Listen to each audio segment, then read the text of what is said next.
Good evening, afternoon or morning. Movie Cat is at the microphone and today I will tell you about a crime comedy, The Big Lebowski. Where's the money, Lebowski?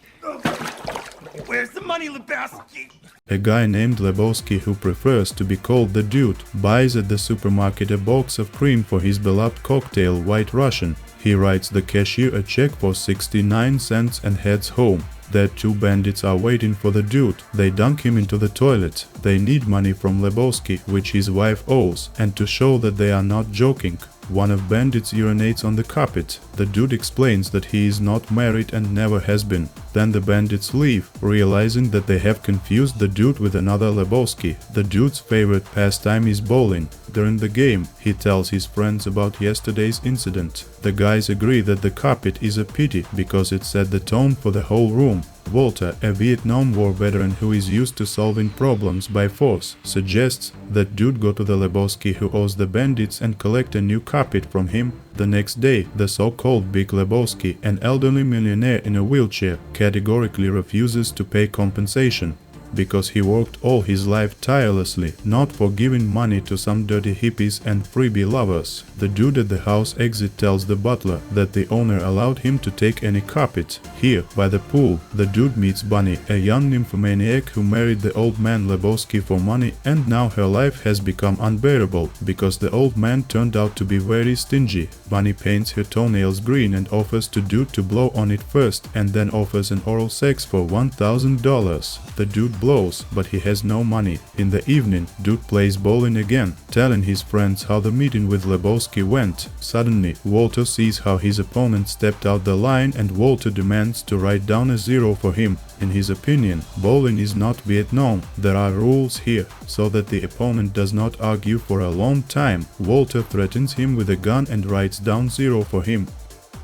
The next day, the Big Lebowski unexpectedly invites the dude to his home and sadly reveals that his wife, Bunny, was kidnapped by bandits and they sent a ransom demand made up of newspaper clippings. The old man asks the dude to act as a courier and deliver $1 million in cash to the kidnappers, as he believes that the two thugs who messed up the carpet could be extortionists. The dude is given a pager that will beep if the kidnappers get in touch. Also, if Bunny is successfully released, he is promised $20,000, plus the dude can keep that stolen carpet. The dude himself thinks that Bunny kidnapped herself in order to extract money from her stingy husband, but of course he does not voice this out loud. Returning home, the dude lies down to rest on the carpet, but some people break into the apartment and with a strong hit send him into an unconscious condition. After a little musical dream, the dude wakes up on a bare floor. The new carpet is gone. Some time later, a call comes in from Bunny's kidnappers, and the dude, having received a briefcase with money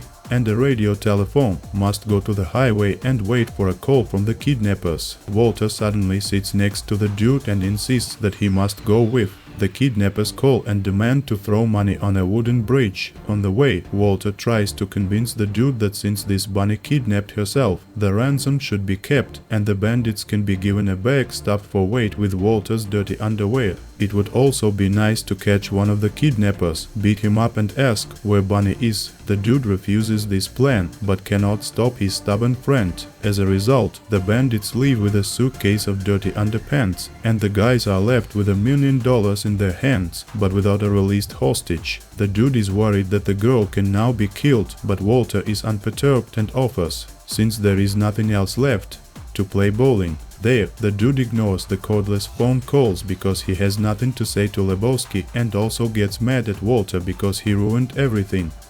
Later in the night at the bowling club exit, the dude discovers that his car was stolen, along with a briefcase with all the money, which was in the trunk.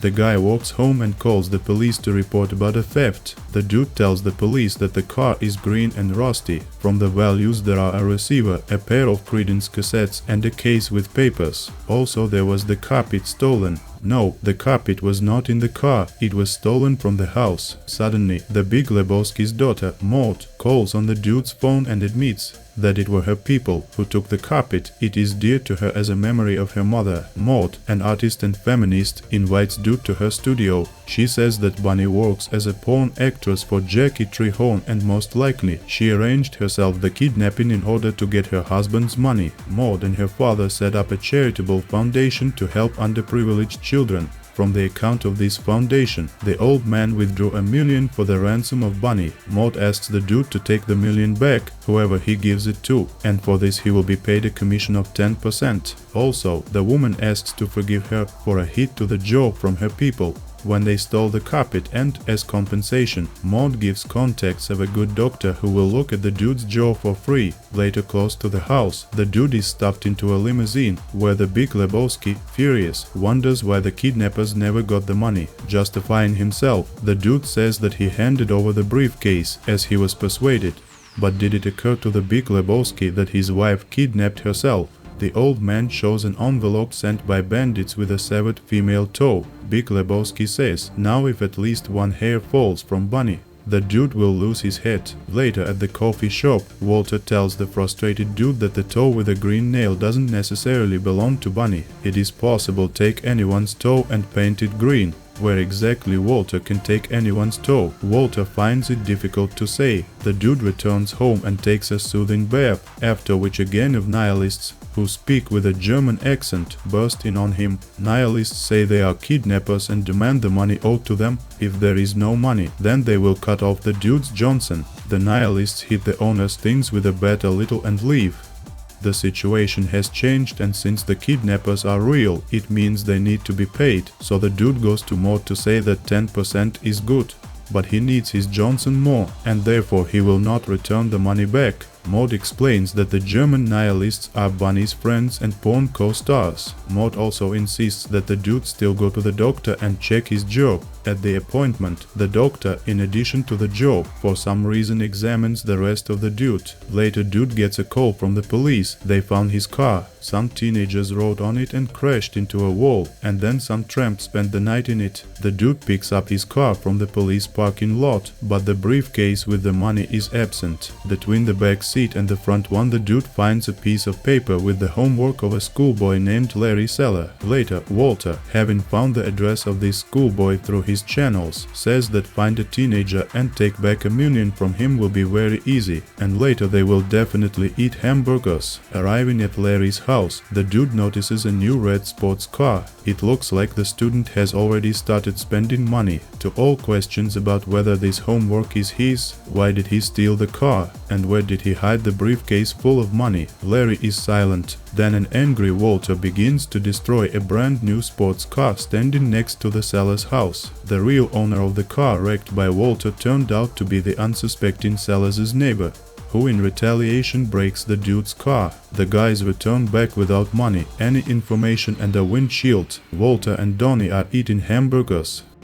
At home, the Dude decides to prop up the front door with a chair so no one else breaks in. But apparently he did something wrong, and two bandits, who had previously urinated on his carpet, appear on the threshold. They take the Dude to Malibu to see the porn director Jackie Trehorn. He is interested in the whereabouts of Bunny and declares that he intends to get his money at any cost. The Dude tells him about the briefcase stolen by a 15-year-old teenager and, having drunk a cocktail with drugs mixed by Trehorn, loses a connection with reality. After another musical dream, he wakes up running in the middle of the road. At the police station, the Malibu sheriff expresses his displeasure at the disruption of the city's peace, throws a mug at the Dude in a rage, and then lets him go home. The Dude rides in a taxi and asks the driver to turn off the Eagles, and for this the driver drops the Dude. Behind the Dude's back, Bunny rushes by in a red convertible, pressing the pedals with her feet, which have all the toes. In his apartment, the Dude meets Maud, who tells him to love her.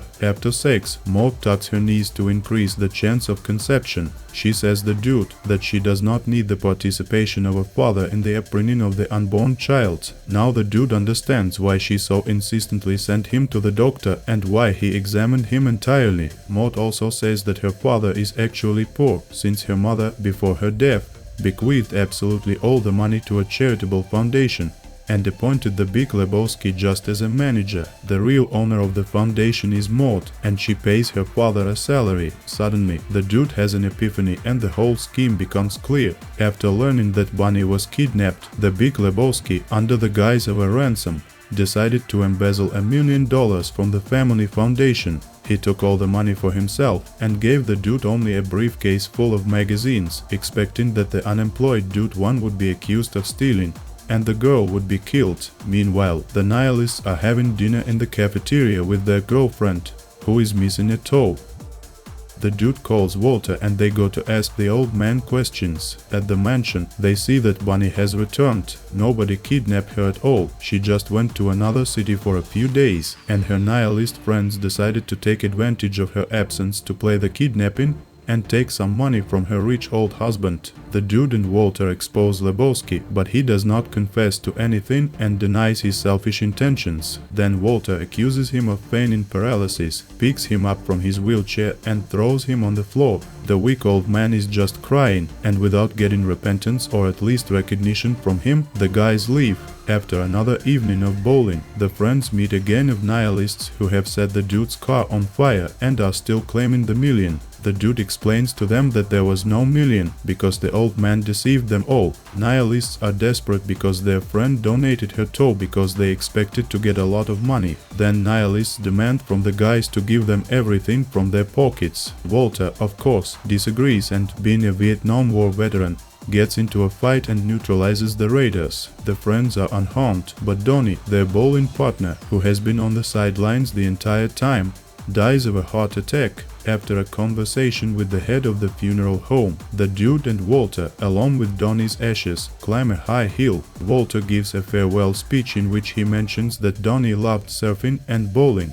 But then Walter digresses as usual and talks about the soldiers who died in Vietnam. Then Walter scatters the ashes from the coffee box, but because of a wind, the ashes fly not into the ocean, but directly into the dude's face. He is offended, but Walter hugs him tightly and offers to go bowling.